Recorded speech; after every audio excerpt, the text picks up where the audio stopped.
So again, this is our part 2 for our prelim discussion. We will be discussing the history, background of information, communication technology, and cybercrime. So if you have any question, please comment down or i-reach out nyo ako sa ating group chat. So sa pre-mechanical period, around 3000 BCE to 1450 CE, we have here the Sumerian cuneiform script around 3000 BCE. Ito yung earliest writing. Yan yung keyword niya ha. Earliest writing na develop using stylus to carve symbols sa wet clay. Yan yung Sumerian cuneiform. Earliest writing, kinarve yung symbol sa wet clay.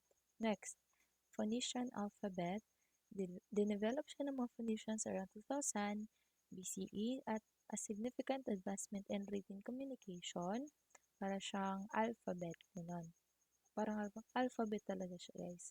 So, diminodified lang siya ng mga Greeks at Romans into Latin alphabet. Kung ano yung alphabet natin ngayon, yun. Galing yun dito sa Phoenician alphabet na which became the foundation sa modern languages. As I've said, ito yung ginagamit natin today. The development of writing material sa Egyptian pioneers, sila yung una na gumamit ng papyrus. Ang Chinese naman yung gumawa create ng bamboo strip manuscript. Ito yung bamboo strip manuscript. Bamboo strip manuscript. Yung papyrus naman ito. Yung papyrus came from the tawag dito, mga skin ng hayop. Yes. So, paper was introduced in 105 CE, Han Dynasty. Take note, naka-highlight. It is a crucial step in storing and disseminating information, and outside Egypt, civilization that lacked papyrus used parchment or processed sheepskin or calfskin for writing. So, nung wala pang papyrus sa civilization ng Egypt, gumamit sila ng parchment. Same lang din. Sheepskin din or calfskin yung gamit nila or sinusulatan nila. We have the invention of books and the libraries.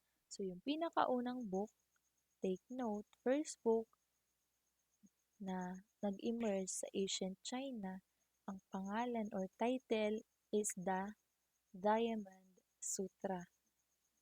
The need for organization, storage of knowledge, and exemplified naman sa ito yung pinakaunang library ha.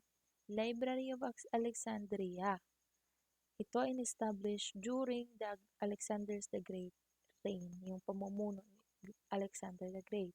Ito yung pinakaunang library, ito yung pinakaunang book. So the abacus, ito ay invented during as an early form of computing. As I can recall, existing pa to sa especially sa mga Chinese school. Tinuturo pa yan sa kanila kung paano gamitin yung abacus. So it is a computing tool utilizing beads on rods to assist with mathematical calculation. So the addition, multiplication, division, and subtraction. Yes.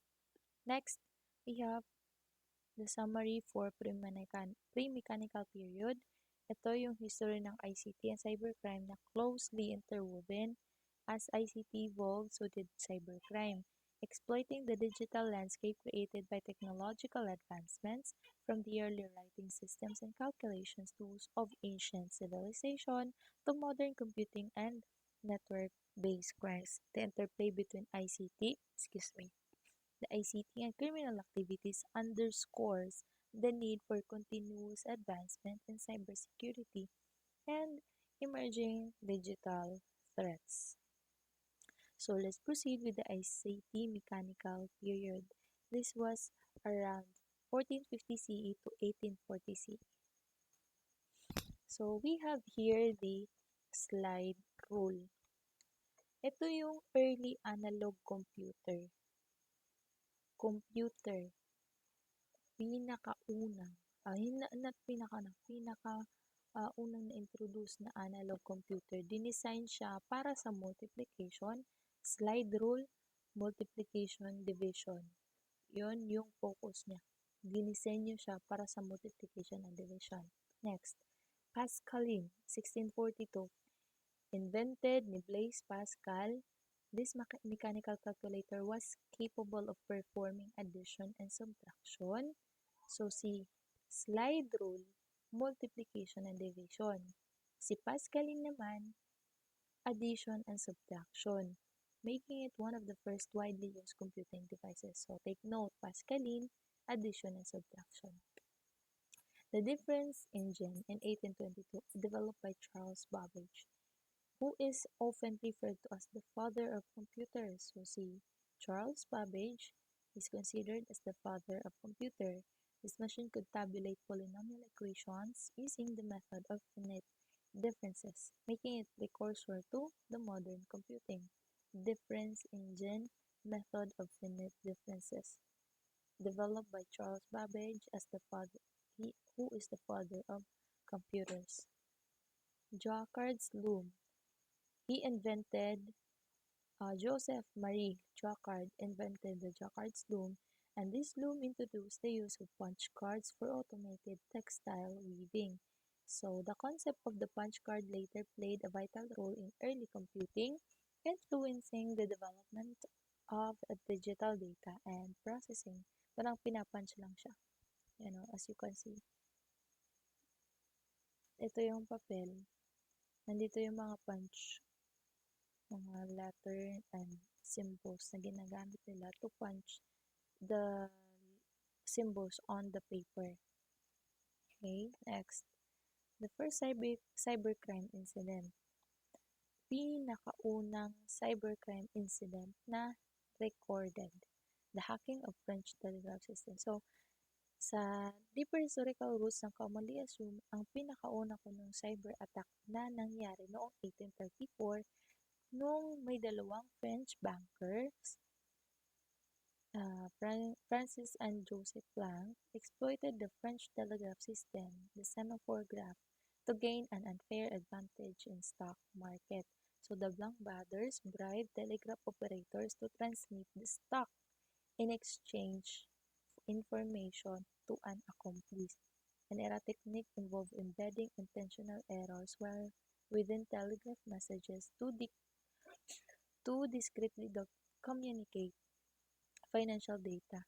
This scheme remained undetected for 2 years and making it the first ever documented telecom fraud and cyber attack. So, when we say kasi na bribe, binayaran ng magkapatid na to, binayaran nila yung mga telegraph operators para maipadala o mai-transmit yung mga stock exchange information sa kanilang kakuntsaba.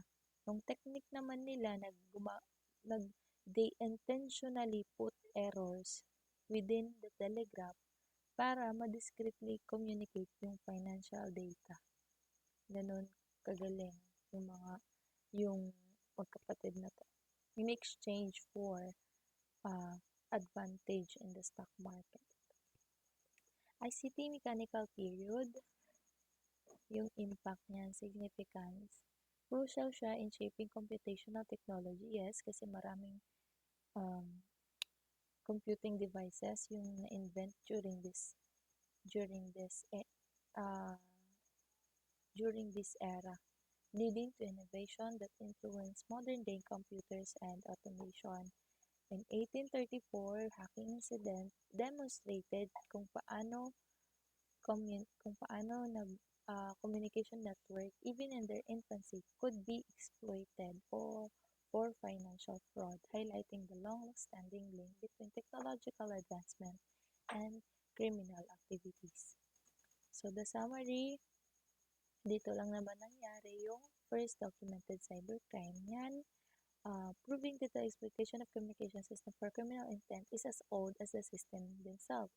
Yung historical events set the precedent for future cyber threats, reinforcing the ongoing need for security into digital communication network.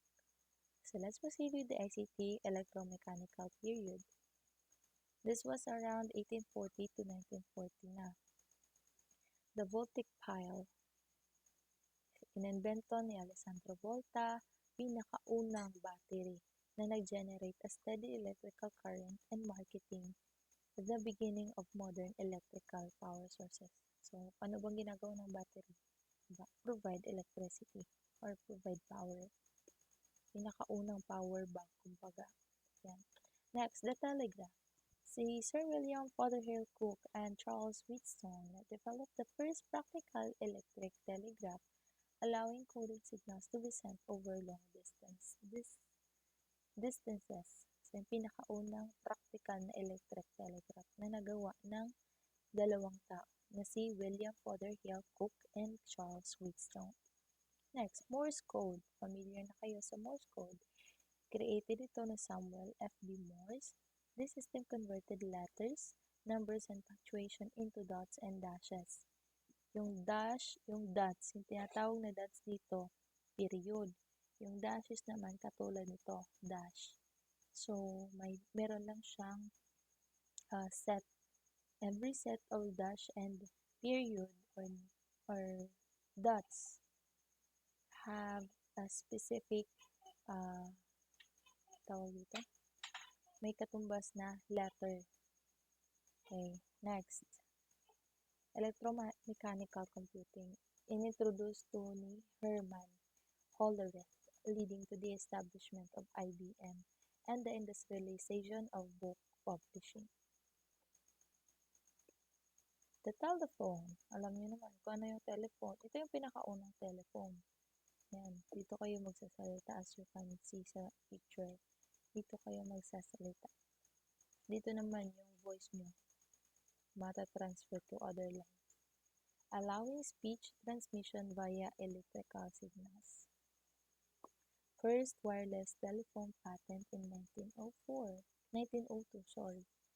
pioneered the concept of wireless communication, which later evolved into modern mobile telephony. So this is the beginning of the wireless communication sa ating mga telephone.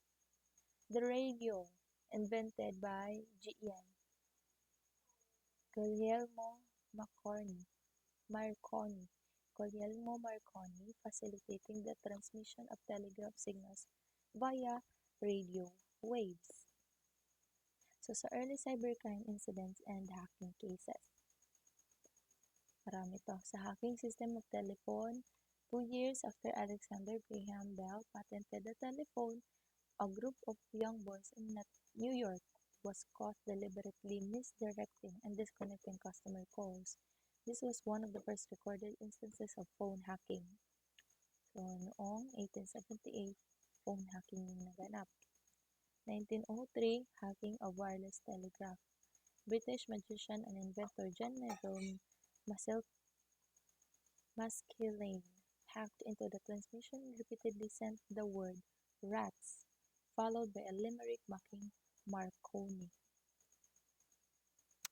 He claimed to have done this as a public service, proving that wireless telegraph messages were not as private or secure as advertised. Ginawa lang niyang hacking to, nilagyan lang yan yung rats, yung words, yung mga messages transferred to prove na yung mga wireless telegraph messages daw is not as private or secure sa ina-advertise ng kung sino man yung nag-advertise ng wireless telegraph ng panahon na yun.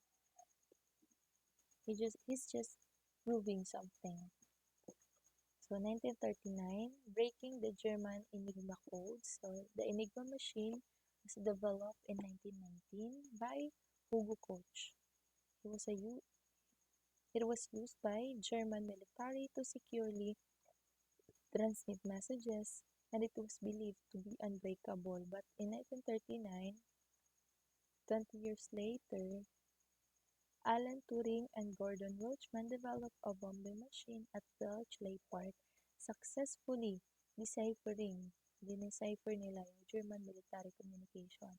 This breakthrough was a significant turning point in World War II, demonstrating the strategic importance of code-breaking and cryptanalysis.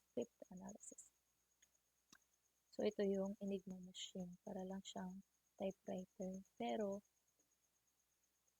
meron siyang specific code na ginagamit ng mga German military, but it was then deciphered by Alan Turing and Gordon Welchman.